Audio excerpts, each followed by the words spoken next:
All right, Saturday morning, Krug Show meets John Chapman experience. We're ready. We're rolling. We're going to go mocking. We're inside of 2 weeks before NFL Draft 2025. Let's go. Welcome aboard. Join us.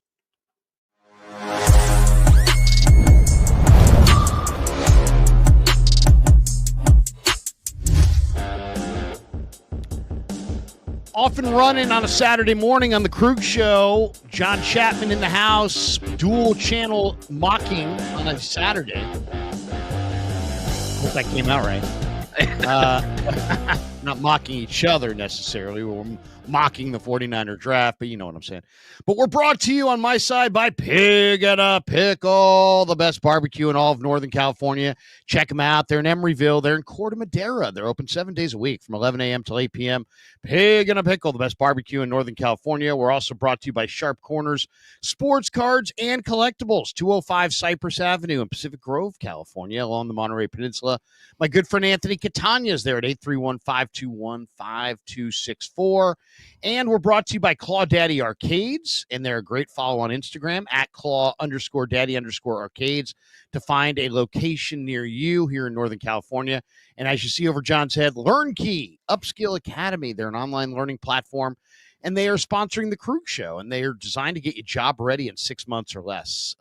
Cybersecurity, marketing, all high demand fields. They offer over 30 certification programs to help you take that next step in your professional career. So check them out. 37 years in biz, 200,000 students they've helped. 100 students get placed with new jobs every month.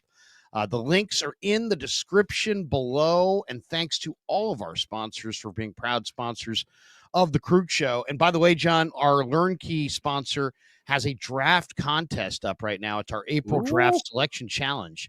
And all the people have to do, John, is predict the 12 picks, the top 12 picks of the draft. And then the guy who gets the most correct wins a $100 Visa gift card. The second place winner gets a $50 Visa gift card. So hit that link, lock in your board. Let's see who really knows their draft. Good luck. Big thanks to LearnKey Upskill Academy for sponsoring the show and sponsoring the contest. But yeah, if you can match who's going to go picks 1 through 12, and John and I are going to help you by telling you what we think. Absolutely join our contest, and good luck to everybody. Hopefully you guys all win. And on that note, John, good to see you. And it's a pleasure, brother.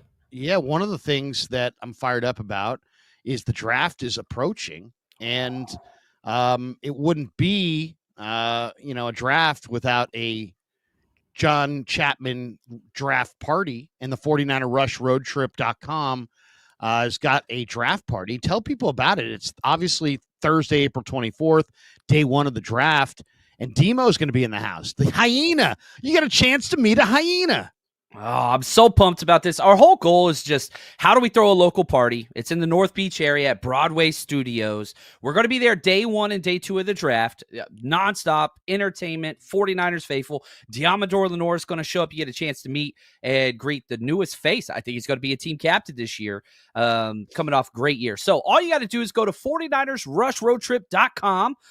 Get your tickets at $20. Kids get in free with the ticketed adult. The amount of giveaways that we have in store, autographed jerseys, hats, you name it, 49ers trivia, it's going to be incredible. So days 1 and day 2 of the draft, you know anybody in the San Francisco area that wants to get together with the faithful, we still have room available. So go to 49ersrushroadtrip.com. Come party with the faithful. It's going to be a blast. Oh, man, and the hyena is first rate, man. I mean, if you get a chance to meet this guy, you really should. He's the real deal, you know. I remember talking to him late last year, and he was talking about some game, and he's like, yeah, but now they got to play us, and we're just a little bit different. We're a little different, you know. And it's just, I love talking to the guy. He loves to play. He's a great teammate. What a fantastic steal of a draft choice he was. 5th round pick out of Oregon. I talked to him on draft day from his draft party, John, where he had all of his family and friends there. And, he's come a long way. He's come a long way from getting burned and toasted early in his career to losing confidence, coming back, resetting, and reestablishing. And, one of the best players on the team for sure. So he will be in the house. So check it out Thursday, April 24th, Friday, April 25th.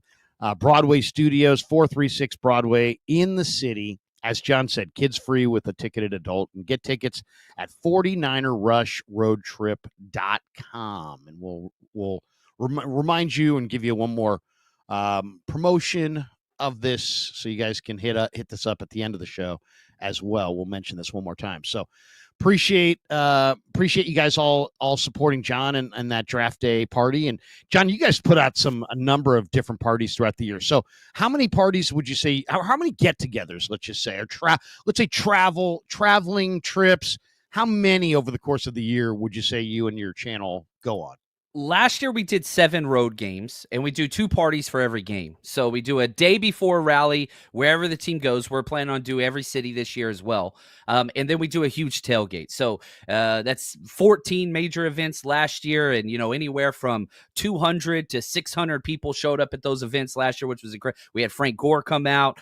We had Patrick Willis, Navarro Bowman. Like, we don't try to make money on these events. It's just, I'm trying to build something for the faithful. The channel's how I make my money. The Patreon and our subscription is how I feed my family. This is just, I love partying with the faithful, and I love football, and I love tailgating. And so that's what it is. And so we're just trying to build an atmosphere for fans to get together. That's all we're trying to do. You know what, John, I'd be super fired up about. I don't know if we can make it happen or not. We'll have to see. We'll have to talk about it off the air. But one of my favorite things to do is to hang out on game day in the parking lot with the faithful and drink beers, throwback shots, have a burger, chop it up, take pictures. And I do it kind of informally, usually once or twice a year, where I'll just, if I'm going to the game with somebody, I'll be like, hey, let's walk through the crowd, and then, start talking to people. But I was thinking is maybe we ought to do like a combo Krug Show Rush podcast meet and greet in the parking lot for one of these games. That would sounds be like heaven, cool. man. I'm totally in. When you said that, I mean, the one thing I love is partying with the Niner faithful. There's something about the tailgate crowd pre-game. Nobody's won, nobody's lost, all the hope of the day. I don't know. To me, that is the best. That is the best, especially in the early season, John, when the weather's warm. Yes. And it's like it feels like almost like a college atmosphere. I love it, man. So if we can make that happen, that would be very cool.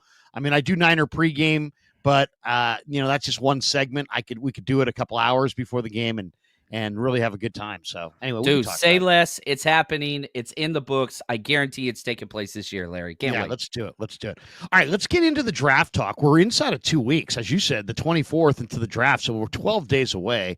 And there is something, let's talk about the top 10 in front of the Niners before we get into our own mock draft today. And we have a different theme from today's mock draft, but a lot of intel has come down in the last week to 10 days. And I was telling John before we went live that, some of my opinions on some of the prospects have changed as I've watched them more, as I've studied more. It's really not that I dislike the guys that I liked as much as I'm liking new guys that I'm discovering and watching more of.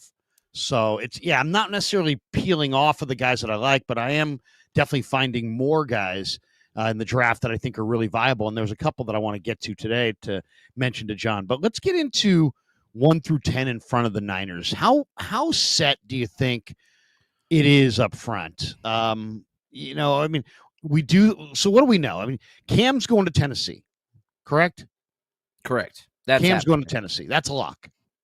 It's over. They've canceled almost all their meetings with all other players. Cam Ward, write it in stone, going number 1 overall. So he's going number 1 to Tennessee. Cleveland at 2 is really where the draft starts. And it sounds like they're not going Shador. But maybe it's all a smokescreen. Maybe they are. But a lot of people think Abdul Carter. But as we get closer, I'm starting to think it's Travis Hunter. Just because Travis Hunter, when you take the deep dive on all the prospects, he's the best prospect in the whole draft. Why do I say that? Because he not only is the greatest athlete, but he's also the greatest student. He's an incredible, great student. He's like a 4.0 GPA student, and he's a two-way player who dominates on both sides of the ball. He's a number one shutdown corner with great ball skills, like a Jalen Ramsey, and he's kind of a home run hitter receiver who could give you, I don't think a full-time receiving thing, but he could probably give you 15 to 20 routes over the course of a game. What do you think Cleveland's going to do it to? Yeah, I think Travis Hunter makes a lot of sense because they don't have a franchise guy that, like, Deshaun Watson was supposed to be him. That went horribly on and off the field, and they knew about that. Like, they need somebody they can promote. The Browns are a terribly run franchise, and you get somebody like a Travis Hunter, Heisman winner, face of the program, going to help you sell tickets and jerseys. I know that's shallow, but this is the NFL, and I think that it does play. So from an optics perspective, that is your move. Helps offense, defense. You're going to move on from Deshaun eventually. Shadur Sanders would be an upgrade, but why not go get a blue chip guy on a roster without a lot of blue chip players outside of Myles Garrett, right? So this will help you continue to build. I think that's the right move. I would go Abdul Carter, but you're not wrong with Travis Hunter. Sorry. I think that makes sense. And so if I was betting the number 2 pick, I think it would be Travis as well.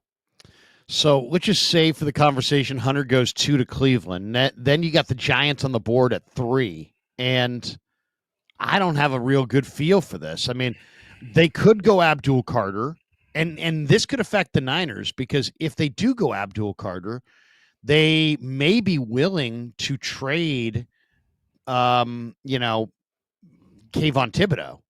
And Kayvon Thibodeau is only 25 years old or 26 years old, and he's a pretty damn good edge rusher. The Niners could do worse than adding Kayvon Thibodeau to their defensive front. Dude's a stud, man. Yeah. And that's the problem with the Giants is their strength is pass rushers. And so now the best pass rusher falls to them. Do you just keep loading at pass rushers or do you trade back? I think that this is probably the first trade of the draft. And I think that it would make sense for them to fall back a couple picks. Somebody jump up for the premium pass rusher or the quarterback Shadur right here. But if they did stay put, man, I don't think they're going quarterback either. I don't think that makes sense. They're going to completely clean that facility out, front staff after this year, and rightfully so. They should have done it last year, in my opinion. But one of those, I could see Mason Graham here as a possibility. I could see offensive tackle. It should be Abdul Carter. But, man, the Giants are just always in the worst place at the worst time. I think that just continues for them at pick 3. But they should go defensive. It should be Mason Graham. It should be Abdul Carter or trade out. I think that's the way that they should build it. They got the 2 quarterbacks. I don't think they're going to draft a third right now. Great quarterback class next year, and I think they're going to refocus with a new coach. So I agree. I think this is a trade spot. Now, do you see the 49ers in any kind of a trade up mode looking for one of the top, trying to pick off one of the top tier prospects? Or do you think they're in a mode to wait at 11 or possibly trade back? How, will the Niners be calling the Giants? Because the Giants could, if you think about it, if you want Shadur, or let's just say you're the Giants, they may want Shadur, they may want Jackson Dart. If you want to make sure you get one of them, trading back with the Niners at 11 probably gets you that quarterback and with better value, and you get something out of it. But would it make sense for the Niners to jump up to 3? And if so, are they jumping up for Will Campbell? Are they jumping up for Mason Graham? Who are they Armand Membu? Who are they jumping up for if they jump up?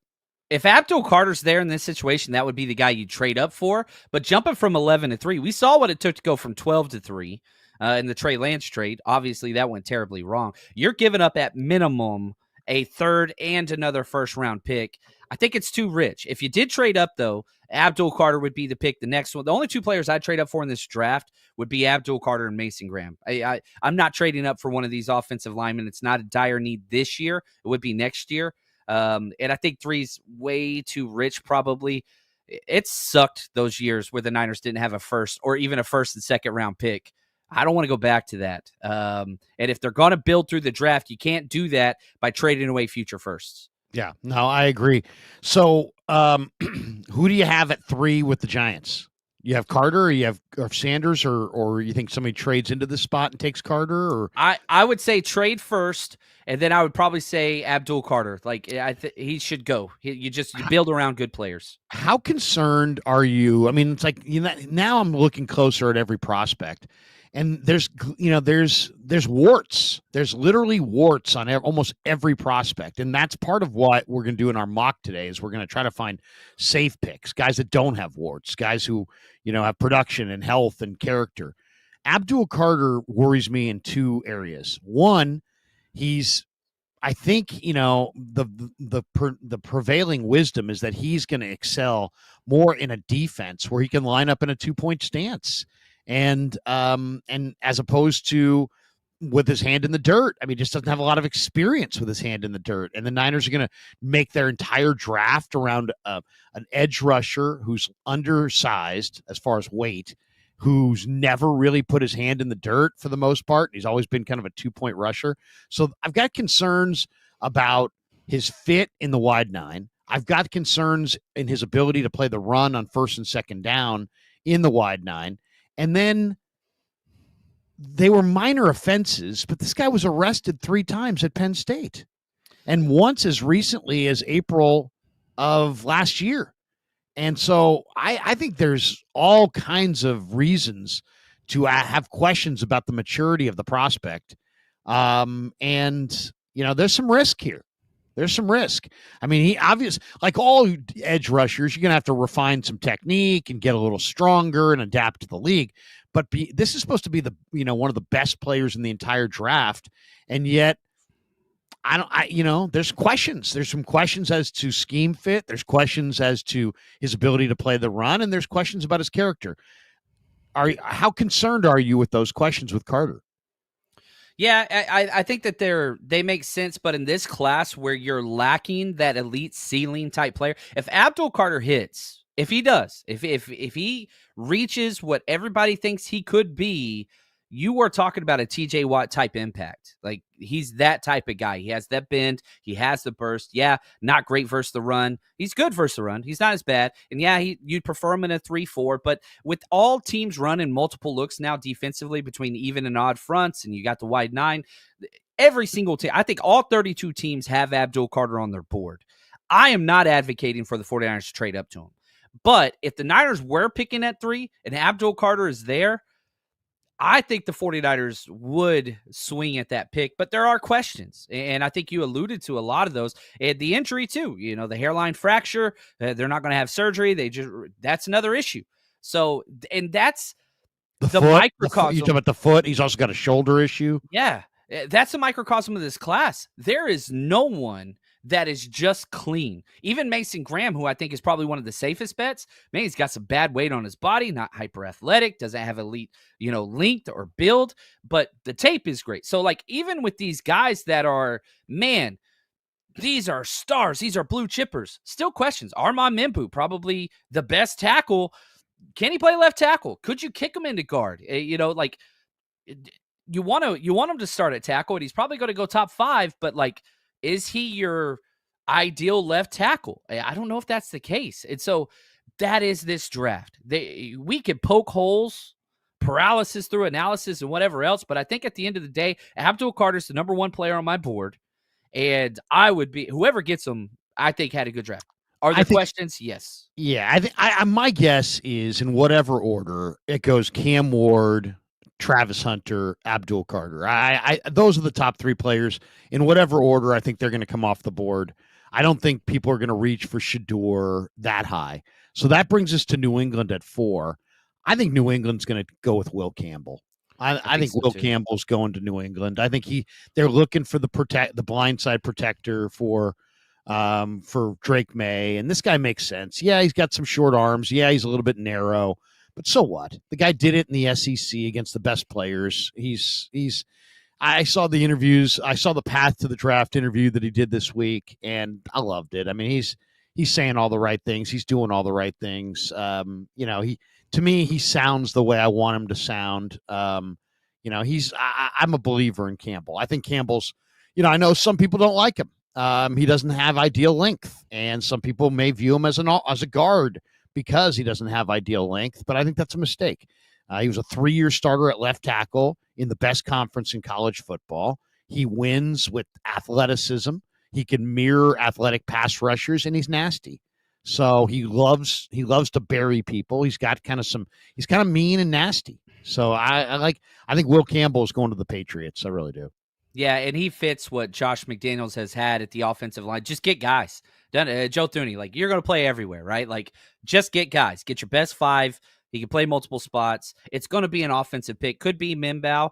But I do agree with you. I think Will Campbell is like the Vrabel, the prototypical player, character, all those things. Yeah, I'm offensive pick for sure. Will Campbell would be perfect. Jacksonville's then next up at 5. A lot of talk about Mason Graham. I will say this about Mason Graham. The guy has got a bad body. Let's just say it. This guy's got a bad body. He's pudgy. He's got a boiler. He doesn't have elite length. He doesn't have elite third down explosion. What he is a super high motor, super quick former wrestler who is awesome on first and second down. He's got, he's a 3 technique monster who can burst through the line of scrimmage, he keeps square on the line of scrimmage, and he just makes plays. He just winds up in his face mask locked on the running back's face mask. It's pretty uncanny, really. He makes plays in the backfield against the run, but once again, I think he's a little maxed out. You can run at him. I think he can. Against doubles, this is not Javon Kinlaw. This is not, and people would say, well, good. But this is what I mean by that is this is not some absolute behemoth that splits double teams and eats them for lunch. No. This guy, if you double this guy, you're going to be able to kick him out. You're going to be able to move him out of there. He's controlled by doubles. He also played around an awesome cast. Josiah Stewart off the edge is going to be a terrific NFL edge rusher. Kenneth Grant's going to be a terrific player. They had great players all over that defense. So, it's hard to evaluate sometimes players on awesome teams. I love the motor and I love the college production, but I'm worried about the upside. I'm worried about the doughy body. And I'm worried about the durability too. This guy doesn't look, he really doesn't look the part. Let's just be totally honest. This guy does not look like a top 5 NFL draft choice. And he looks like an offensive guard. Yeah, he looks like a guard. He looks like a bouncer at a TGI Fridays. No more Jack Daniel's sauce for you, Larry. This is the guy who says, "Hey, I need you to see your ID." He's got a flashlight and he beats a couple guys up at the door and saves a couple girls from being harassed. This guy looks like a bouncer. He's obviously a great player. I'm not saying he's not a great player. I'm just saying he may be a little maxed out, and he may not. I know there's a lot of people who are like, oh, if the Niners can figure out a way to somehow trade up, the apple of their eye is Mason Graham. And I like him, don't get me wrong, but he might be a little low end. I know he'll start right away, but that bad body worries me. I'll just say this. Can you name another bad-bodied badass in the NFL on the defensive line? Go for it. Yeah, it's a hard one. They're out there. You can put DJ Jones in that kind of category, and I think that's the type of player you're looking for. But DJ very Jones strong. came very, very strong, bigger dude. But I will say this about Mason Graham. That's the other thing. That DJ's at 320. That's the other thing. This guy was listed at 320, played at 320, but his measuring and testing is all about 294. So that also is kind of a concern. What's his actual weight and what does he need to do to maintain that playing weight? I did think that it was somewhat of a mistake to come in super light and then not test and then gain weight back and then have your pro day and all that. So I thought that was kind of weird. But at the end of the day, the tape is the tape, and the tape is consistently good for 3 years now. Yeah, it's very good. But can you can you build now? If he goes to Jacksonville, he's going to be playing next to Eric Armstead. All right, cool. Like Armstead could play that Kenneth Grant role and take up and absorb blocks and be the plugger role, and then you just let Mason Graham kind of do his thing. So I like the way that fits. And I would be okay if the Niners traded up for him. I do have him as defensive tackle 1. I do have him as a top 5 grade. But again, this draft class, Larry, and you are freaking crushing it. You can poke holes, and you could sit there and say, yeah, but. At the end of the day, the tape should be first, second, and third priority. The testing and all the eye tests and all those things, I think that they are secondary metrics. The tape is just so consistently good. Against the pass, against the run. Is he elite at anything? No, but he's not even like a jack of all trades. He's like a king of all trades. He just does everything you want to win football games. And there's not a lot of those guys in this draft class. There's not. So I would have no problem. I think Jacksonville will take him at 5. I think if he falls past 5, that's where the 49ers start picking up the phone, see if they can get a bargain trade up. I would be very happy if the Niners traded up for him, but they have so many holes. I don't think that's a luxury that they can afford after skipping basically free agency on the defensive side of the ball. Well, here's a scenario that could unfold. There's a lot of talk coming out of Chicago right now that the Bears are absolutely in love with Ashton Genty, and that the Bears want Genty, and that the Bears are going to take Genty at 10, or the Bears love him so much they may trade up for him. And if they love him so much, the team they want to get in front of is the Raiders, who are at 6. So you may see Jacksonville trade with the Bears, and the Bears may jump in front of the Raiders and take Genty at 5. I think that's a possibility. But let's just say it doesn't happen. Jacksonville goes with the big defensive lineman, Mason Graham. And so now you got the Raiders on the clock at 6. And do they go Ashton Genty? There's a lot of talk there. Do they go Shador? Do they go Jackson Dart? Do they pull a wild card? Do they take Membu? Mikael Williams? I mean, it's Shamar Stewart. I think this is kind of, if Genty's there, I think the Raiders probably want Genty, and there's been a lot of talk about that. But what do you think? What do you think the Raiders do at 6? The one thing that has been consistent with Pete Carroll since that addition, it's win now. So I do not see a quarterback. You have the oldest coach in the NFL. You just signed Geno Smith. What is the most win now pick? Yeah, you have a deficit at the running back position. You saw different teams do this with, the Lions taking Gibbs and it just panning out immediately. They're trying to win now. I think Genty is almost a lock at this position. I really, really do. And the only way, like you said, Larry, you got a crystal ball in what I'm thinking over here. The only way Genty isn't the pick to the Raiders is if they trade out and you get the Bears or the Denver Broncos or somebody to trade up and get the running back. That's it. Like, Genty's going top 6. It's a lock. Whether somebody leapfrogs the Raiders and takes them, or the Raiders take them, or the Raiders trade out and somebody takes them, he's a lock. And this could impact the Niners. Why? Because I think, one, if Jacksonville makes the deal if the Bears trade up to 5 to get in front of the Raiders and take Genty, so now the Bears at 5 take Genty, and the Raiders are sitting at 6. What do the Raiders do at 6? I think you're right. Shador probably isn't going to be their guy. So I think the Raiders at that point might be a trade candidate for the Niners, just from the standpoint of, okay, they wanted Genty. The Bears jumped in front of them and got Genty. They don't want Shador. They're sitting at 6. They probably could get the same guy at 11. The Niners, if you do think like Mason Graham and want to trade up for Graham, that might be the spot right there where the Niners trade with the Raiders. And I'll say this, the other guy that I'd be very intrigued to get in this draft from the Raiders is Michael Mayer. I have a couple guys listed as veterans that I'd like to see the Niners come away with this week or in the draft weekend. Mayer's one of them. I love the tight end class, but you know what? I like Mayer as much as most of them. And I think Mayer would be a really nice player who at this point has not come into his own, but I think has an ability to really come into his own in San Francisco and be that be that 12 personnel second tight end next to Kittle. I think that would be intriguing. So, but for the sake of it, we'll say Campbell goes forward to New England. We'll say Jacksonville takes Graham. The Raiders take Genty, and now the Jets are on the clock at 7. In this scenario, I think they're going Membu. I just think the Jets need a right tackle, and I think they would probably go Armand Membu. But there's also talk that the Jets want a quarterback, and maybe they'll go Jackson Dart here. Maybe they'll go Shador here. Shador and Dart are the wild cards in the top 10 for sure.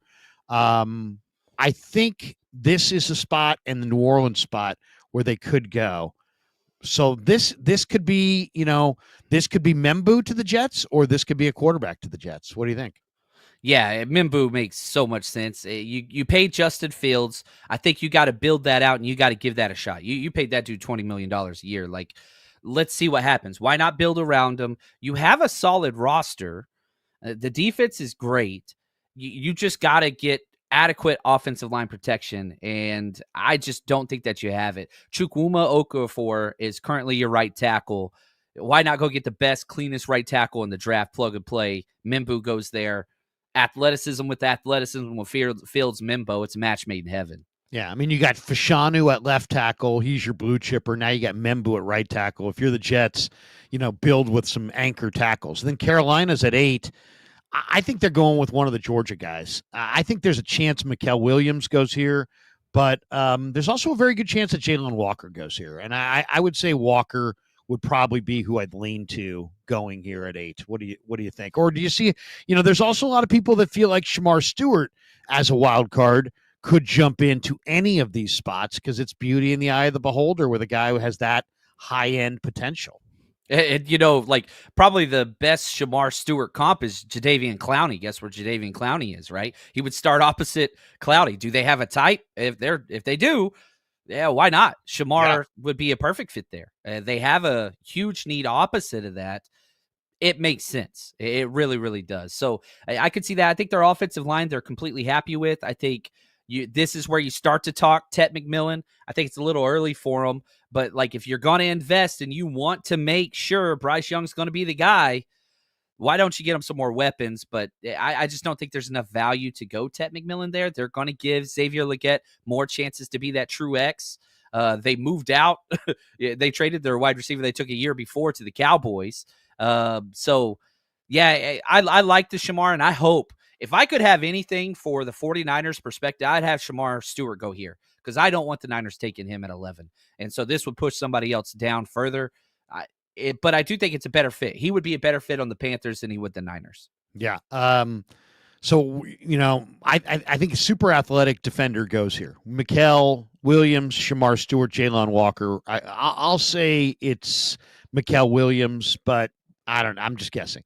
All right, here's where the thing really takes a turn. We're 2 picks away from the Niners pick. The Saints are on the clock. Derek Carr's just came out that he's got a serious injury. He's going to need a surgery. This is likely going to be a quarterback. Now, there's Cam Ward is the number 1 quarterback. Then it truly is, and I talked to a buddy of mine who scouts who said, Krug, the one thing, I said, there's always wrinkles, there's always surprises. I said, you're on the inside, I'm on the outside.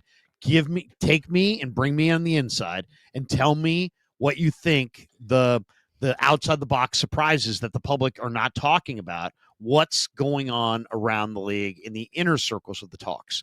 And the guy said to me, he said, 1, watch for the Saints at 9. And he said, you know what? Every team has QB 2, 3, and 4 listed differently. And he said he thinks this could be Jackson Dart. He said he thinks this could be Shador Sanders, but he also said that he thinks there's a 10 to 15% chance that it's Jalen Milroe. And I said, what?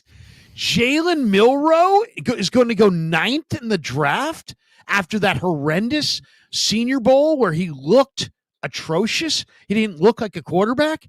And he's like, yeah, there's a lot of teams that love his attitude, arm strength, and mobility. They said that there's teams out there that feel that they can coach him up, that he's got a great attitude, that he's not a diva, that, there's concerns about the quirks of Jackson Dart.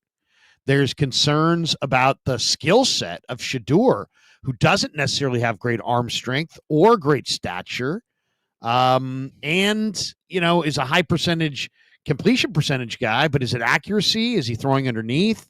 There's questions about Shador. There's questions about Dart. There's questions about Milroe. But my guy said there's a chance that Milroe goes top 10 in front of the Niners. Now, John, I mean, how shocked would you be on draft day at the draft party?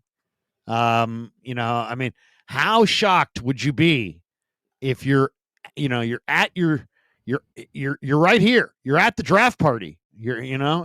I love it. You're talking to the hyena, for crying out loud. And Jalen Milroe goes 9 to the Saints. I would be flabbergasted, but I can understand. The NFL is a copycat league. Who just won the Super Bowl, right? Jalen Hurts. And so you have this mobile, high character, high work ethic, high athlete, strong arm. He's got limitations, but if you surround him with quality coaching and quality players and a strong O-line, yeah, it can work. And so, how much do they believe in Spencer Rattler? Jake Hayner, that's on there too. But, man, this is crazy that, one, they chose to stay with Derek Carr. I thought that was a mistake. And supposedly they knew about this injury before they guaranteed another $20 million. That's crazy to me. And now he might not even play. But did you see this comment from Invader? He says Milroe got the draft invite. And I forgot to even mention that. Yeah, they invited him to New York. And the last thing they want is Aaron Rodgers 2.0 with Milroe sitting there. And why is he not being drafted? Oh, look at him. He looks a little stressed. So that right there tells us that somebody in the NFL told the NFL people this guy's going in the first round. I think he will. I think top 10's rich. But we thought that last year. Nobody had 6 of the top 12 picks being quarterbacks last year. Nobody had that. And so this is a super quarterback needy year. And now the Saints, who were thought to be, okay, they got 1 to 2 years. Now they're in dire straits. So, yeah, Jackson Dart or Shedeur Sanders seems to be the common thing. I've been saying 3 quarterbacks in the first round, and maybe Milroe sneaks in there. This would be crazy, but I would love it as a Niners fan. Oh, as a Niners fan, you'd love it. So that brings us to the down. pick in front of the Niners, 10. And if the Bears can't trade up for Genty, do they go for Amarion Hampton at the 10th pick overall? Do they trade back? Who do you think the Bears want if they don't get Genty? They don't need a quarterback. They don't really need an offensive lineman. The defensive lineman, Graham, that they're supposedly interested in if he falls in their lap, has gone off the board. The board's played pretty straight, right? It's gone Cam Ward, Hunter, Abdul Carter, Will Campbell, Mason Graham, Ashton Genty, Armand Membu. Let's say Jalon Walker, Mikael Williams, Shamar Stewart. Somebody goes there at 8. Quarterback surprise at 9. What do you do if you're the Bears at 10? Yeah, here's the thing. You look at their head coach, right? He was in this exact same situation with the Lions, where everybody had the same number 1 overall, running back, and it wasn't Jamar Gibbs. Who went ahead of Jamar Gibbs? That was like, it was Bijan Robinson, right? Bijan Robinson was the consensus greatest running back ever, right? Well, they tried to trade up in that draft. They didn't do it, but they were able to stay still. It took Gibbs. But, rumors were that they had Gibbs higher than Bijan Robinson. I could totally see this exact same situation with this team. And so this is where I think Omarion goes. Travion Henderson, a little bit of a dark horse, but you could throw in some of, Tyler Warren. I could totally see Warren makes a lot of sense. Him making a play here. They have Cole. He sounds like a Chicago Bear.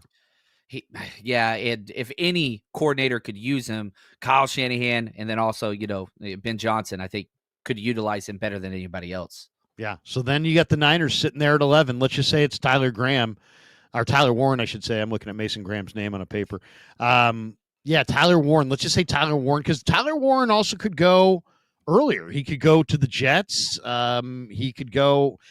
The one pick I'm pretty sure Tyler Warren won't go to. He won't go to the Raiders. Pretty sure Could you imagine if the Raiders went Tyler Warren after getting Bowers last year and Mayer the year before that? I mean, that would be so Raiders. But I think Tyler Warren's probably going to go top 10 to the Bears. And then you get the Niners sitting there at 11.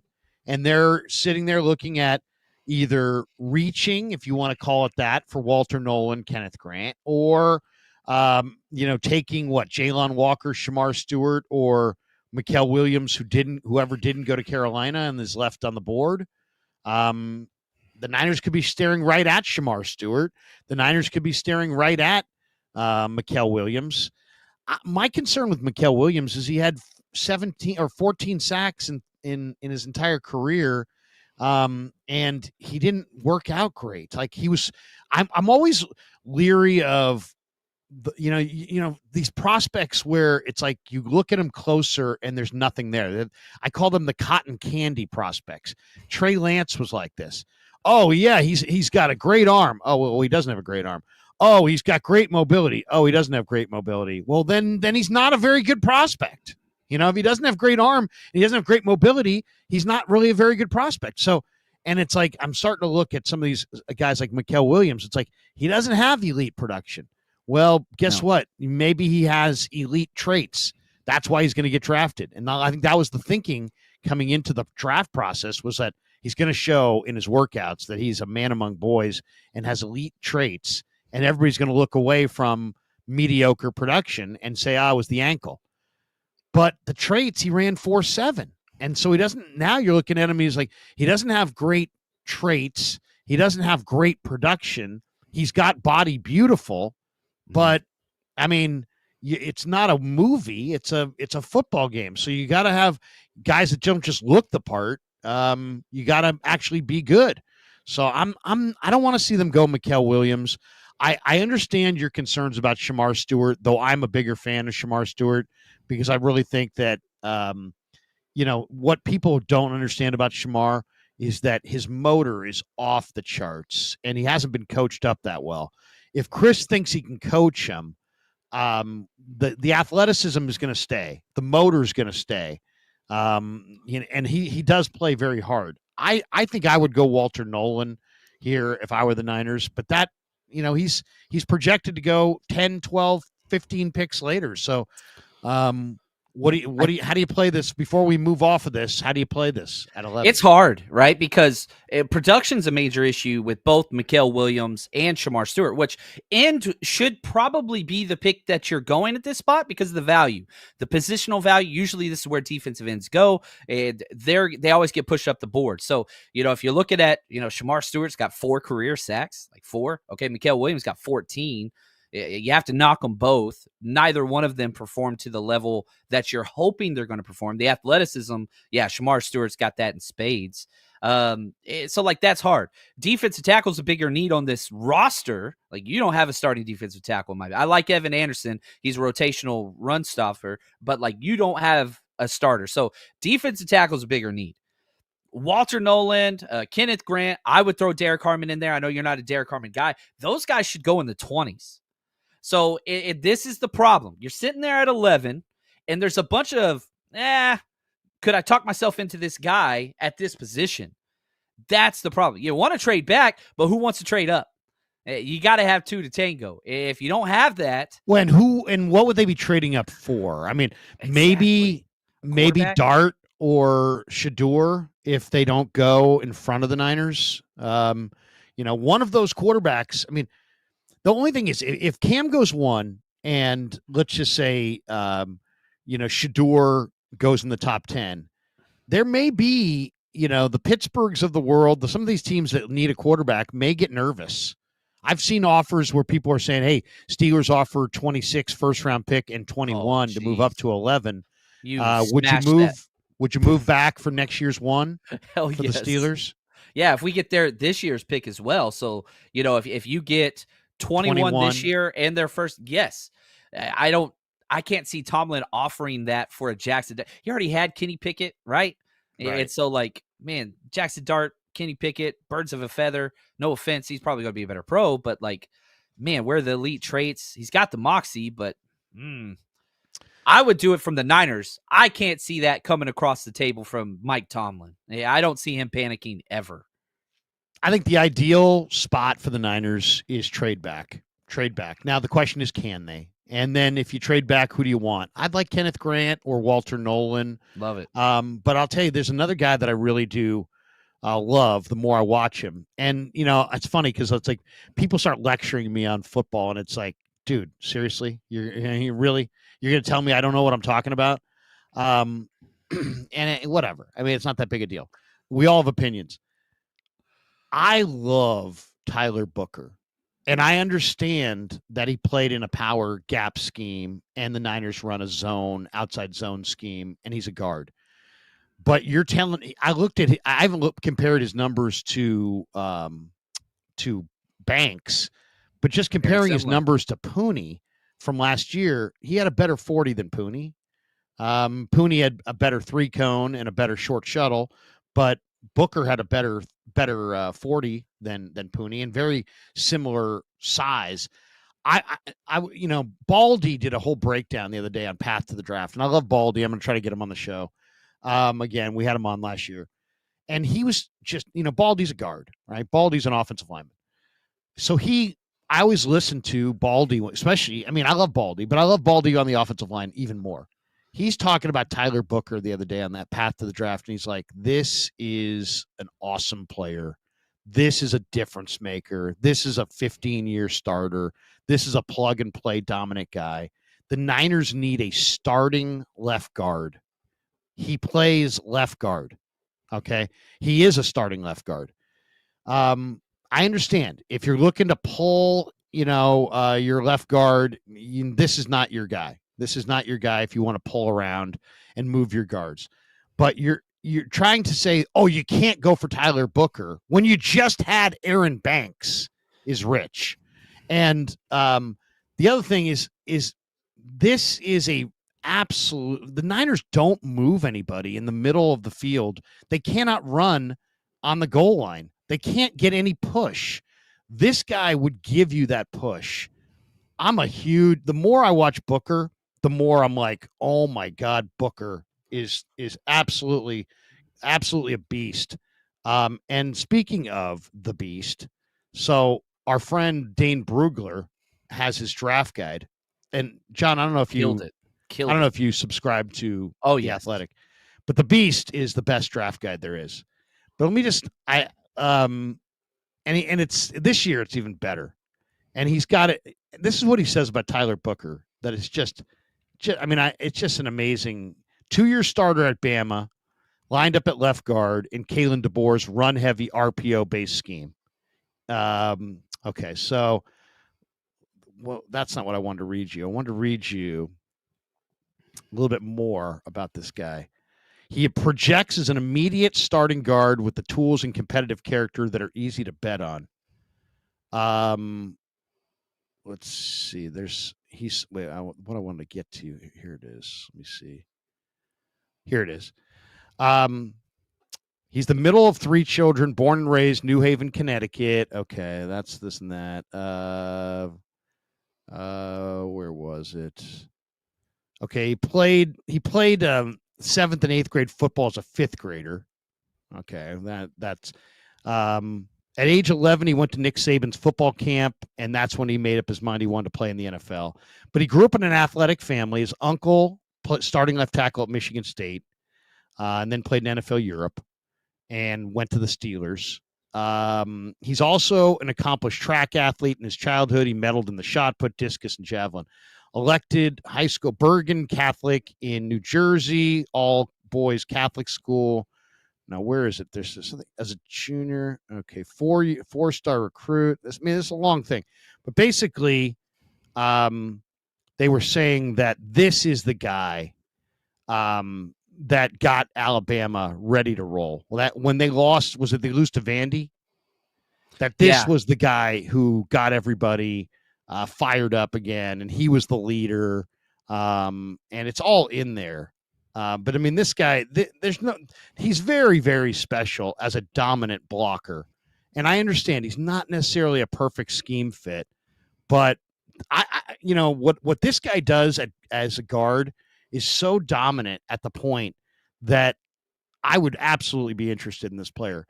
Do you look at Booker and just say doesn't have the movement ability? I mean, he has the movement ability of Aaron Banks. The question is, did Banks have the movement ability that they were looking for? So there's that. I But to me, remember I think this is a dominant. Baldy made it seem like this is a dominant, can't miss, road grading guard that's going to be great for 15 years. And at the end of the day, if you started your draft with your starting left guard for the next 15 years, and Pooney and Booker just anchored your dominant run game, I understand he doesn't have the zone blocking speed and this and that, but I got to be honest, I'm tired of these underpowered, speedy zone blockers who get their ass kicked on the goal line. The Niners have a whole roster full of these guys, and they can't run worth shit.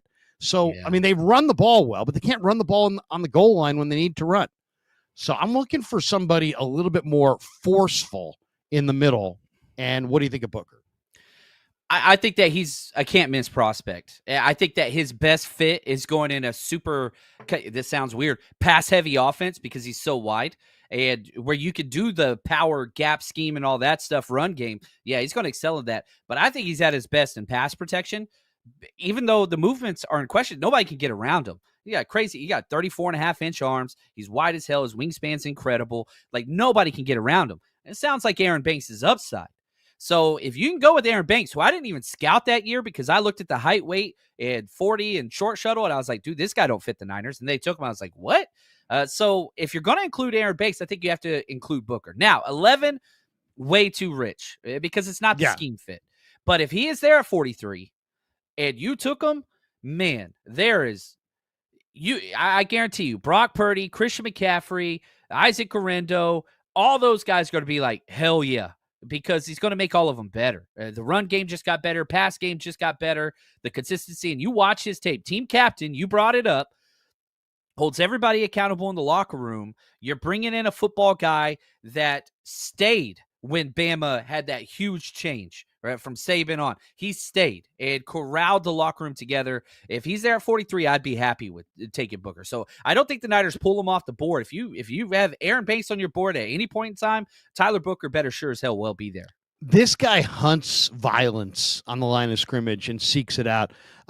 He describes his play style as legal assault. Booker said, I make guys not love football anymore. Suppose he's laser focused. He's been on a mission to be an NFL player since he was in grade school.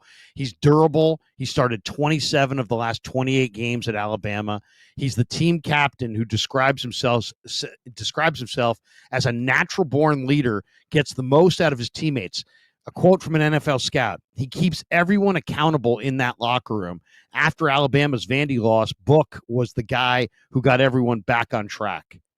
So, I mean, to me, I don't think what the Niners really need at the end of the day, they don't need to fill their needs. They need great players. So let's stop looking for, we need a swing tackle. You need a great player. Give me great players. And I think Booker is a great player. And I there's no way I would take him at 11. But if I could trade back into the 20s, and get that pick in the second round, and then feel like I can get Booker and Nolan, in whatever order. Maybe Nolan first, maybe Booker first, but maybe a couple picks between 22 and 40, somewhere in there. If you could trade back and get 2 picks between 22 and 40, so maybe that 43rd pick is your third selection overall, not your second. That's kind of what I'm looking for, is something like that. And maybe even throwing some other draft capital in addition to get that high second, and then see if you could get Nolan and Booker, Grant and Booker.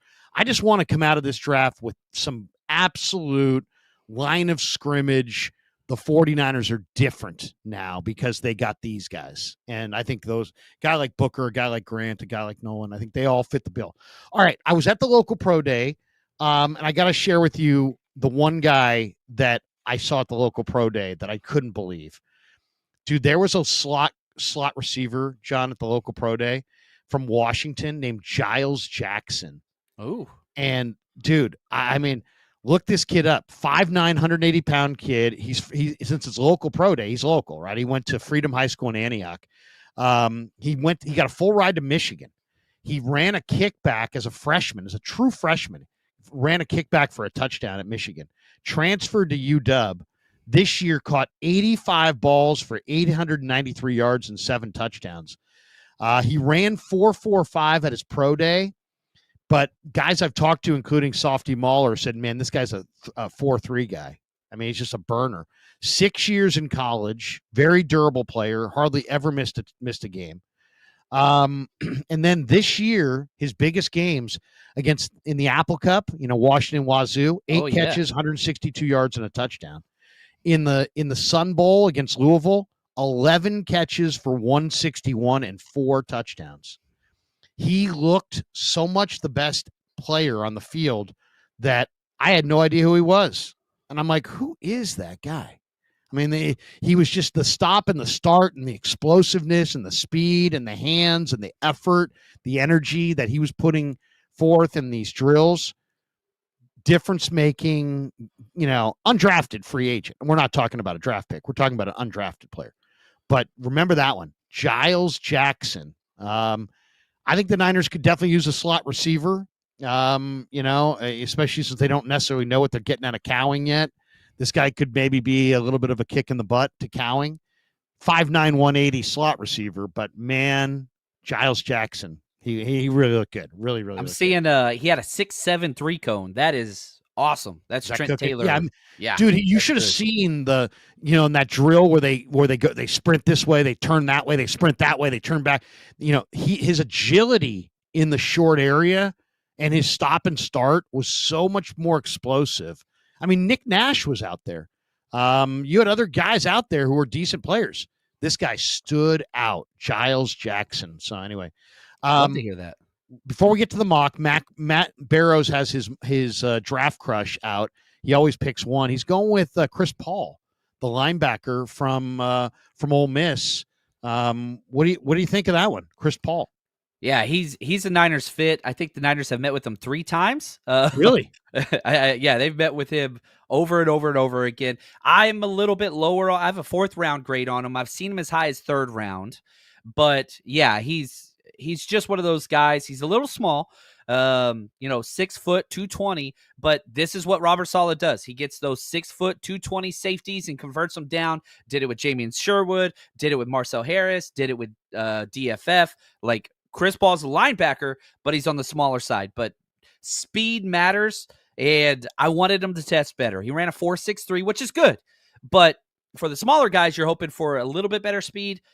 He's just such a clean player. Twitched up, small, built right, tough, makes great decisions consistently. Ole Miss, one of your dudes, really, really like him. And I think Barrows understands Niners like this guy a lot. Well, you know what? He's got that all-out play style, according to Brugler. He's a Georgia kid who went to Arkansas. So, I mean, the irony, if he replaced Greenlaw, isn't it? Because he went to Arkansas and then played 1 year at Ole Miss. He was a 1-year starter at Ole Miss in their 4-2-5 defense. He played the Mike linebacker spot. He was productive in his first 3 seasons at Arkansas. He played his best ball, though, after transferring to Ole Miss. He led the team in tackles in 2024. So he played behind a great defensive line with Pegues and Walter Nolan, but highly active. That's a great player. I mean, to me, if you could get a guy like Chris Paul, to me, Chris Paul is a defining type player in this year's draft. This draft is packed with small, talented, productive linebackers, and he's probably the best of them. Where would you take him, Larry?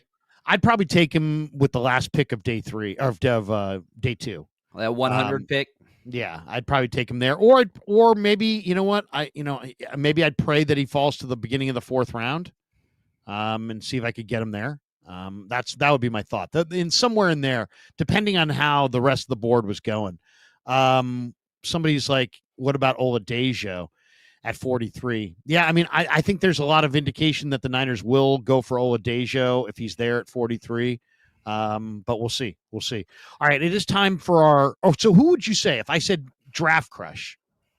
If you had to do your own draft crush, who would you go I, with? yeah, I call them rush crushes, right? 49ers rush. That's what we do. Shout out to my man Yatsik. Who's He your came up rush with the name. crush? Jacob Parrish, cornerback, Kansas State, tough as hell. And I hate Kansas State as a Longhorn fan. I just want to let you know that. But he is the epitome whenever I watch him. Like, he is just mean as hell, fast as hell, loves football, and just wants to. If you put Dre Greenlaw at corner, that's Jacob Parrish. And so now I've got a third. I've got a second round grade on him. I expect him to go in the third round. But Jacob Parrish, if there's like one guy I wish we could get, cornerback Jacob Parrish is just Niners met with him too, so he's on their kind of board, and he's a gold helmet guy. Awesome off the field, tough as hell, good coverage, top end speed, quality tape, just checks every damn box. Okay, so for my draft crush, I'm going to go with a guy that I really liked early in the thing, and then I kind of went away from. I didn't, the injuries bothered me a little bit, and I started liking other receivers, but I'm back with this guy now. I'm a huge fan. I love Trey Harris. I think Trey Harris, the Ole Miss receiver. I mean, he's just a complete receiver. He's an X receiver. He's got size. He's got speed. He's good on contested catches. He's dynamic. 25 of his 62 receptions were explosives. So that's a great percentage of your catches being explosives. He's got deep speed. He can run all the routes. He's got hands.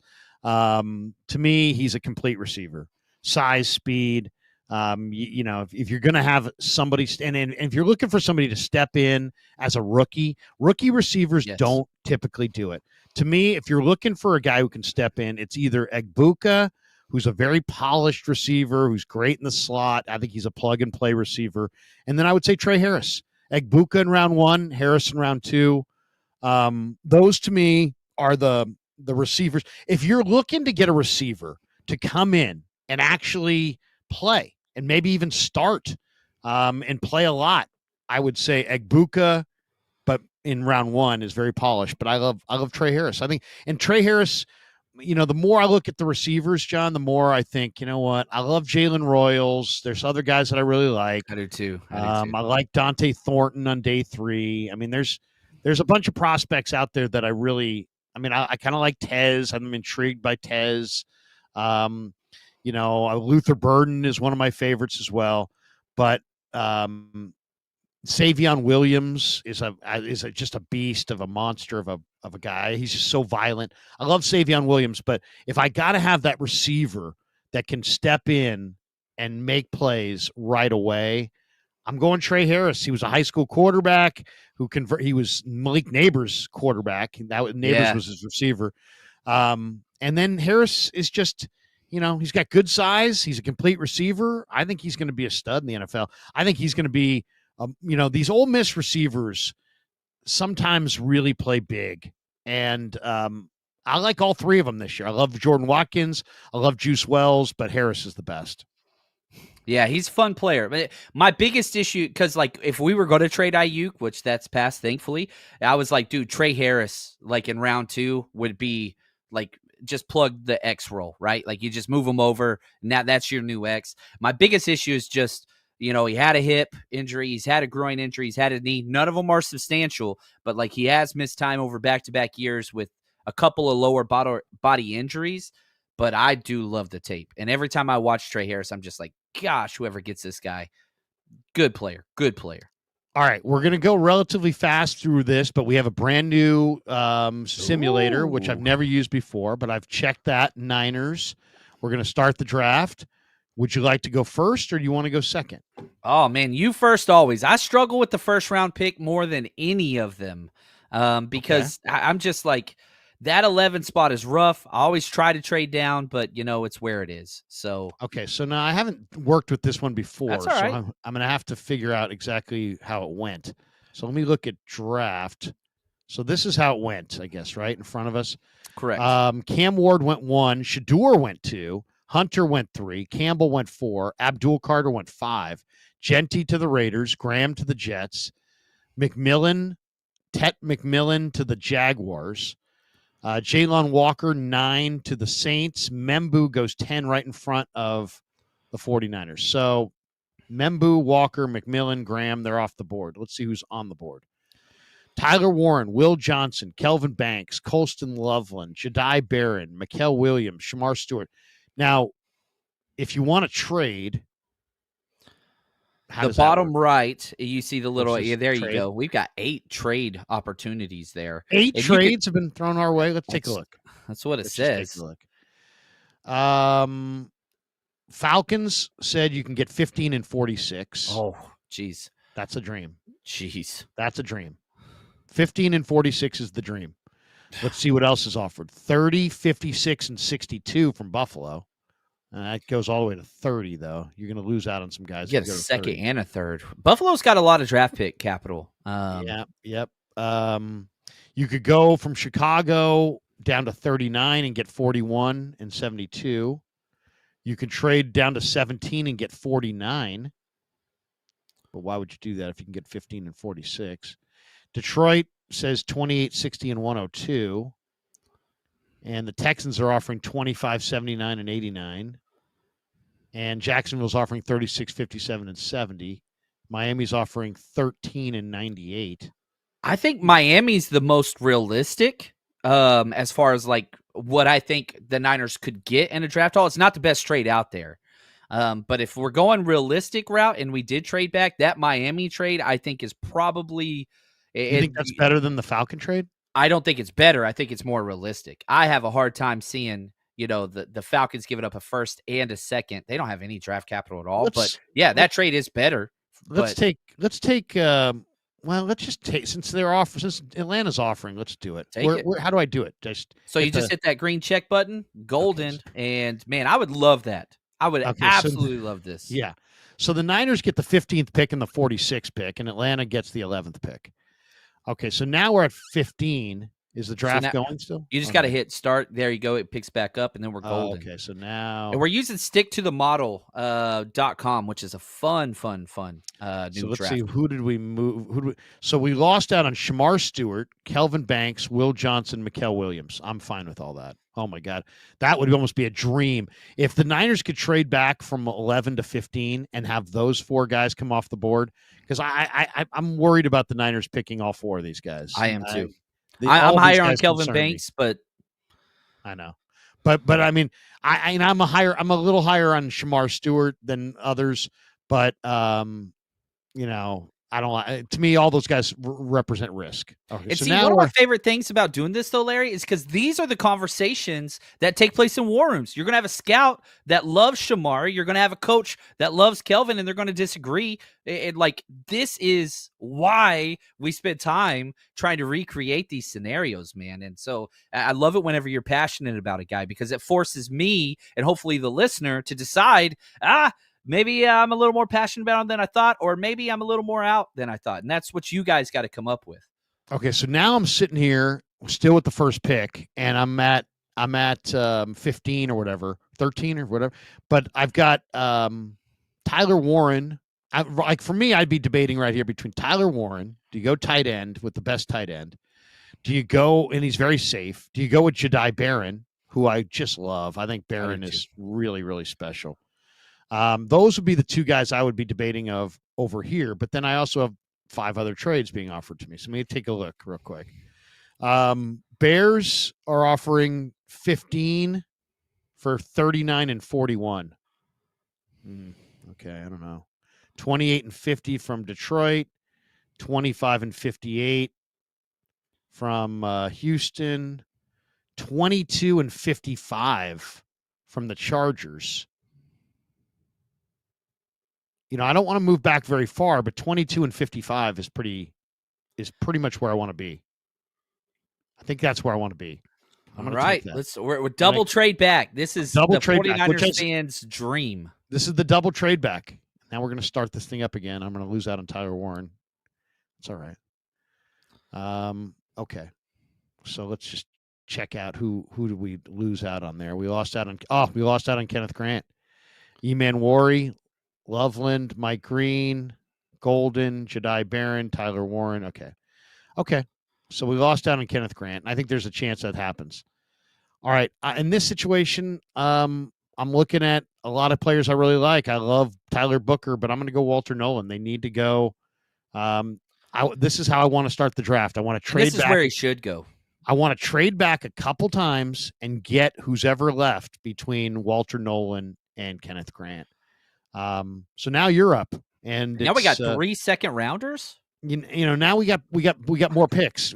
Does it show our picks? Yeah, if you click on your picks top right where that red is, it shows you who you've taken and when your picks upcoming. We started with pick 22 instead of pick 11. So we moved back 11 spots. But we have 43, 46, 55. We have 3 2s, 2 3s, 2 4s, 2 5s, and 3 7s. We're going to get like 15 players. This is what I want. This is how I want this draft to go. I want to trade back a couple times, get Walter Nolan, and have these picks right here in the second round. Because that's where I think this thing goes. All right, how do I get back there? Now, how do I? So just click off of this. Just click on like the. What am I? You can click the X, or you can click just off that picture, and it'll pull up the other one. There you go. Okay, here we go. So okay, now like, if we're sitting here now, you could just start doing best player available because we have so damn many picks. Right, 3 second rounders. So like, the good thing about this, and this is the 49ers fans' dream. This is what we want to happen. Now, are that many teams going to trade back? I doubt it, but if they do, you take it. And so I'm sitting there looking at Donovan Jackson, who I have a first round grade on. I love him. Long arms, can play left tackle, can play guard. In a lot of ways, Donovan Jackson, John, might be the perfect fit for what the Niners need right now. They need a guy who can play left guard, who maybe has projectable ability to tackle, and that's Jackson. Yeah, Donovan Jackson is a home run pick here. And so you're getting a starter. He starts left guard. You could kick him out if you wanted to. There's no conversation for me here if he falls this far. And we have 3 seconds because of all those trade backs. Donovan Jackson would be my pick. Okay. Building the trenches, baby. I love it. So, you know, the other thing I'm keeping track of, and I don't know if you agree with this, but I have the Niners needing starters, 2 D tackles, 1 D end, a left guard, a corner, a linebacker, and a running back. That's what as far as 7 starters. So we got 1 D tackle, and we got that left guard. So we got 2 of our needs out of the way right away. So we still have starting needs at D tackle, D end, corner, linebacker, and running back. All right, let's take a look. Now we're sitting here on the board in round 2. Now it's your turn. I'm excited. Yeah, I love Travion Henderson. Really do. Same. He's my number 3 running back and close to a first round grade. I couldn't do it, but close. Really like Quinshon Judkins quite a bit too. All these guys are on the board, right? Yeah. Okay. Then there's their Trey Harris right there. And so the picks get light if you already took that position. So all the defensive tackles and interior offensive linemen are a little bit lighter, but you can still double up. Oh, I got you. Yeah. Okay. So Travion Henderson would be tough to pass here, but it's such a good running back draft. So I really like the going defensive line or offensive line, but you went offensive line. I don't think there's Omar Norman Lott who would be a really nice pick, but I think they need a weapon, and the tight ends are gone. I'm going to go Trey Harris here. Yeah, you just gave us the monologue, man. Why not get your dude? You trade back, you get these guys. I'm going Trey Harris here. I think Trey Harris is now you got a receiver. Now you don't need a receiver. Now you're okay. Right. That receiver. Now it doesn't matter. Now Ayuk can take his time. Take your time, Ayuk. All right, now we're at pick 50. And do you want to? There's 7 trade offers. I don't want to trade back more. Yeah, because I think we've got enough. I think we got enough here. Carson Switzer. I'm just, man. The one thing about this trade back or double trade back is now you just get to sit back and plug and play. Carson Swissinger, I have a 2nd round grade on. I don't think this is a great linebacker class. It's decent, but man, you put him next to Fred Warner. Again, that's one of our needs that we have. Carson Swissinger, that's a starting linebacker. He's your number 2 for a long time. Just he'll be a fan favorite. Just amazing off the field character, IQ, check, and just tackling machine. Carson Swissinger, sign me up. Our linebacker position's filled. Got it. Very productive linebacker. Hard to miss with that one. Pretty safe pick there. I kind of think linebackers are safe picks if you can get the right guys. Okay, so now we're at pick 70. And Lynch is going to want to draft Ayamanor. He's sitting right there. Do you think 2 X wide receivers early? Is Trey Harris no way. you off? No, I'm taking Trey Harris partly so I don't have to take Ayamanor. You know what? I mean, seriously, I don't want Ayamanor. I watched Ayamanor. He's big and fast and smart, and he's a scout's dream. And then the game starts. And he's totally covered all the time. So I'm going to let's look at our needs now. Let's take a look at corner. Oh, Jacob Parrish is right there, and he's too clean, and I'm taking him. You're my man, Larry. You're my man, Larry. Well, I'm a believer. I saw this kid stonewall people, and he's just very physical. And then when he ran 4.36, that's it. And go on to the next prospect. So I'm going Parrish there. You got to have the corner. That's the one thing. The Niners can't forget the corner. Yeah, they need linemen. Yeah, they need this and that. They need another receiver. They can't forget the corner. And I would, especially somewhere there, 2, 3, 4, they've got to invest in a real good corner. Because if you look at their Trey Brown, if the season started right now, Trey Brown is your starter as the third corner with no injuries at all.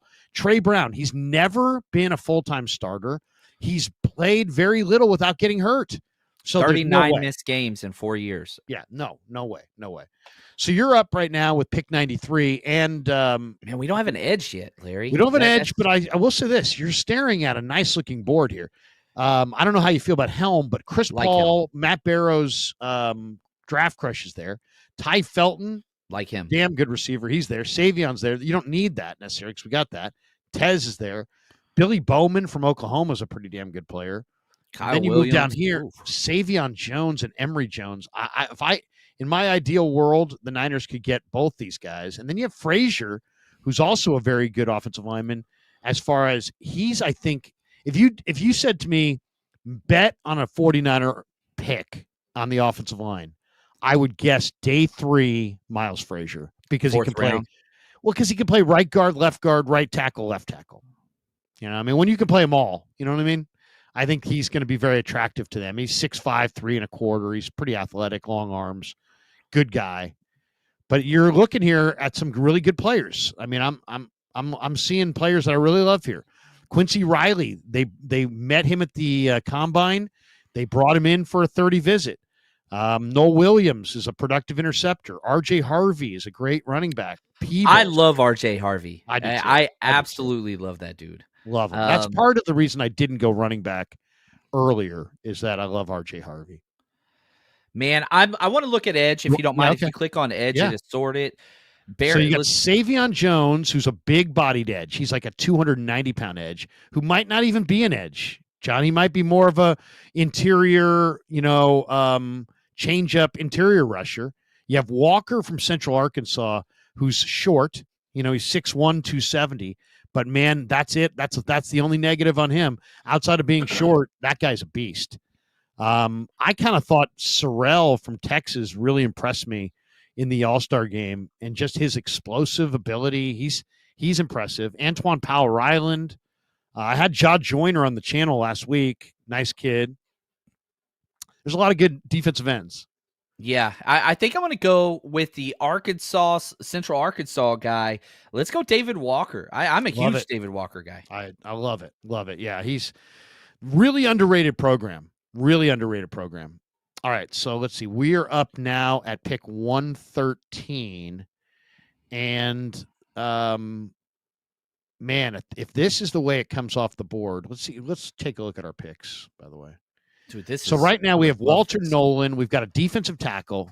I mean, I'll absolutely love the way if this draft goes this way, John, this is an awesome draft. What you traded back twice? You have Walter Nolan, Donovan Jackson, Trey Harris, Carson Schlesinger, Jacob Parrish, David Walker, and you still have 2 picks in the 4th, 2 picks in the 5th, and 3 picks in the 7th. I mean, this is a great dream scenario. Yeah. Okay, so let's see. A lot of people like Kyle Williams. I'm a big fan of Emory Jones. Do I pass on Emory Jones? But you know what? I gotta have defensive line. Oh, I gotta have RJ Harvey. So I'm gonna go RJ I Harvey. love it. I think Shanahan gets his toy. And like, I want to see RJ Harvey and Shanahan. Like, that is a match made in heaven where you get the most out of RJ Harvey. There's just something about watching that dude play football. And I love some get of the D chills. tackles. I even know I could have gone Ty West there, but I love the depth of the D tackles. All right, you're up and you're at pick 130, and you're looking at DJ Giddens, you're looking at JJ Pegues, Jeffrey Bossa, Elijah Roberts. Ooh, I'm going to go. I'm good. I don't need to look further. Really? Elijah Roberts, the 49ers have met with not once, not twice, 3 times. He can play defensive end. He can play defensive tackle. He's that hybrid guy. Went from, I think it was Miami to SMU, right? Yeah. Elijah Roberts, I like him, man. Yeah, I like him. You want him? Yes, Elijah sir. Roberts is a Niner. All right, and the Niners pick at 147. So now we don't have to wait very long, and there's options here. Okay, so now, all right. I got to take a look at my picks now. We've got so many, man. This is okay. So we got D tackle, we got left guard, we got a receiver, got a linebacker, got a corner, got an edge rusher, got a running back, got another D lineman. Is he an end? Is he a tackle? He's 290 and he's a pass rusher. All right, I guess you just go best available here. Bossa, they talk to, and that's I like Bossa. I know. I like a lot of people like Bossa. Kobe Bryant would be very intriguing to me there. Just look further down the list. Got to look for Mitchell Evans. Not bad. Ooh, I like Riley Leonard. I watched the QB school last night with Riley Leonard. I probably am. I love Brashard Smith, but we've already got the receiver and the runner. I know this is going to be unpopular, but I don't get your care. guy, man. I'm gonna. You trade back this much, it gives you the opportunity to take these. I'm going Riley Leonard. I would love that in this situation. I would not be upset Riley at all. Leonard. Have you seen the Riley Leonard Gruden quarterback? I watched some clips of it. Yeah, it's pretty good. Good. It's pretty good. There's something magical to me about Riley Leonard. So I'm going to take a shot, take a flyer on Riley Leonard. Okay, you're up at pick 141. And all right, let's scroll down a little bit. Yeah, I like Bossa. Smith King is sitting there. Dante Thornton is super fast. Kaiser, good linebacker. Cody Simon's a good linebacker. Oh, Chase Lunt. I'm good. We don't have a tackle yet. I think that would be a perfect Chase Lunt, offensive tackle UConn, man. Let's do it. Chase Lunt comes to the Niners.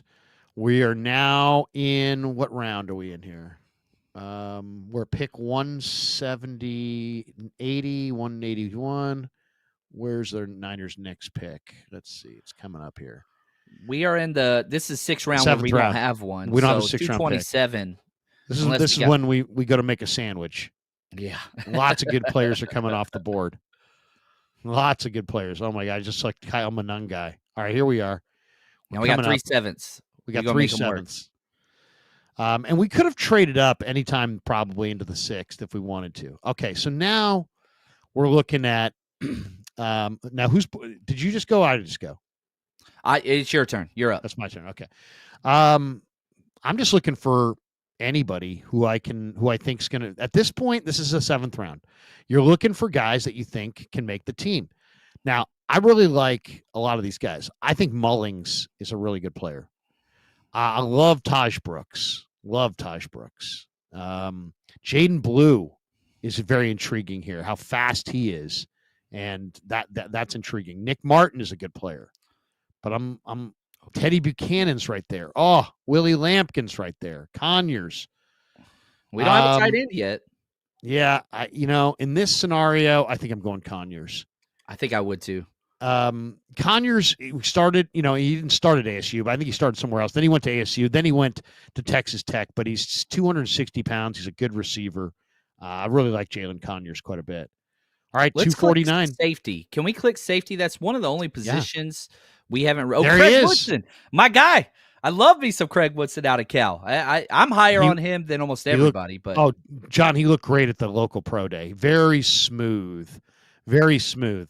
Good athlete, physical, but good cover guy. You want to go Woodson here? Yes. Yeah, that's a good one. That's a good. I'd be happy taking him in the 5th. All right. So now, is this the last pick? Is this the last sir. pick? Okay. So this is the last pick. Let's take a look at our picks one more time. Let's see what we got. D tackle, offensive guard, wide receiver, linebacker, corner, edge, running back, D line, quarterback, O line, tight end, safety. All right. That's good. Now let's take a look. Let me look at linebacker because I think there's great linebackers here. Teddy Buchanan might be a tough guy to pass for me, but I'm going Eugene Asante. I love Eugene, man. I like both those guys. To me, Eugene Asante is a star. I think Eugene Asante is going to be a great player. I'd be shocked if he's there. All right, this might be the best mock that I've ever done. Seriously, this might be the best mock ever. Walter Nolan, Donovan Jackson, Trey Harris, Carson Schlesinger, Jacob Parrish, David Walker, R.J. Harvey, Elijah Roberts, Riley Leonard, Chase Lunt, Jalen Conyers, Craig Woodson, Eugene Asante. And do we get any picks next year? No. Nah, but we don't. Man, you pull this draft haul. Good Lord. How many is that? 1, 2, 3, 4, 5, 6, 7, 8, 9, 10, 11, 12, 13 picks. So we're really only adding 2 picks, but we just moved around. We just moved around the board. And you know what? This would be a dream scenario because of this group, John, how many guys do you think play right away? Nolan starts for sure, right? Jackson starts at left guard. Trey Harris, I don't know, probably not, but he could.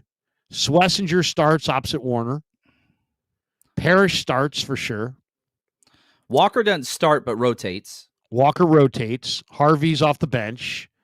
Roberts could wind up starting. He could be your second defensive tackle. Yeah. The rest of these guys, Woodson could wind up starting at some point. Yeah, that's a good one. The only thing I'll say about this, like if you said, is there anything that, looking back at this, that you don't like? And the only thing I would say is that we only got 2 defensive linemen, right? Oh, we got 3. Elijah Roberts is the hybrid. Walter Nolan, David 3. Walker. We got an edge rusher. A D tackle, and a hybrid. So we didn't get, I was hoping to, so we got 3. I was looking for more like 5. Yeah, right. And that's what's crazy is we traded back and we got a plethora of picks, and that's the state of the 49ers roster, sadly, is that there are a lot of holes to fill. There is no more, there's no room for these draft picks. That doesn't make sense anymore. There is room, ladies and gentlemen. You cannot, we got 13, and we still could have used more. Seriously, we definitely could have used more. All right, good stuff. Once again, draft is approaching, and we're inside of 2 weeks until actual draft day. So one more plug before we get out of here for John's draft party. Thursday, April the 24th, you can meet Demo Lenore at Broadway Studios. You can get tickets at 49errushroadtrip.com. 49errushroadtrip.com. Still good seats available. This is for day 1 or day 2. Do they buy one pass and get it for both, or do they buy each day? Is that how? Yeah, you buy each day. So it's just $20 each day. That's it. Food, drinks, all that stuff's going to be there for purchase and whatnot. And yeah, we'll be broadcasting live from there. It's going to be a blast. Cannot wait. If you want somebody to be a better 49ers fan, bring them. Bring your youngster. They get in free. It's going to be great, man. Hell of this, hell of that with the super. When I say Mike Green, you say who? What do you think of Mike Green? I like him a lot. I mean, he's a top 10 player on my board, judging on the tape. I actually do not put him into the category of the craziness that is out there. The 49ers met with him not once, but twice in the past 30 days. Never even spoke to the police about the allegations, never even files charges, none of that. Are the 49ers comfortable with it? If they are, then I would be as well. Raj K, Larry and Willie Lampkin. It's coming. LOL. He was on the board. He was on the board there at the end, but I passed him up because you know what? I just had to. All right, that's going to do it for us. I'm going to be, as far as to the rest of Saturday. What am I doing today? I'm going to watch a little Giants baseball, Giants and Yankees. I'm going to probably I'm putting out a video on Barrow's Draft Crush. We'll do that coming up. Kev's in Coachella this weekend, partying his ass off. Kev. So that's why you're not seeing Kev here popping into the mix. But that's going to do it for us. John, tell people, when do you go live next? What's next for the channel? I'm part today of or tomorrow. Or? It's tonight. I got a 3-hour show tonight. We're doing Epic Mock 25, where 32 podcasters represent all 32 teams. And so today is day 3. So we're going to start around 4:00, and we're going through day 3. Every single pick, which is going to be a lot of fun. So you can check that out. Just type in 49ers Rush wherever you are. It's going to be a good time. Awesome. For John, I'm Larry. Have a great Saturday. Thanks to Pig and a Pickle and our sponsors here. All the links for the sponsors are in the description below. Thanks to John. Thanks to all of you. Have a great Saturday. Peace. Yeah, never met a man I've been scared of.